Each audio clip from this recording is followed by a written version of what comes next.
সমসপ্তম আর বিষম সপ্তম বলে কিছু শোনেননি বলছেন, তাহলে কথাটা সমসপ্তম এলো কেন? এটা ভেবে দেখেছেন?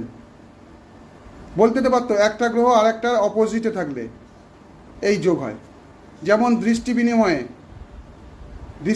যোগে তো একটা গ্রহ আর একটা অপোজিটে থাকলেই দৃষ্টি বিনিময় যোগ হয়, কিন্তু সেটা ছাড়া শনি মঙ্গলের দৃষ্টি বিনিময় যোগ হতে পারে। শনির দশমে যদি মঙ্গল থাকে তাহলে শনি মঙ্গলের দৃষ্টি বিনিময় যোগ হয়। তাছাড়া যে কোনো গ্রহের দৃষ্টি বিনিময় যোগ তো একজন আর একজনের সপ্তমে থাকতে হবে, তাহলে সেখানে তো সেই যোগটা একটার মধ্যেই তো দুটো যোগ হয়ে যেত। তাহলে সমসপ্তম কথাটা কেন এসেছে? এটা বাংলা বই যদি পড়েন তবেই সেটা পাবেন।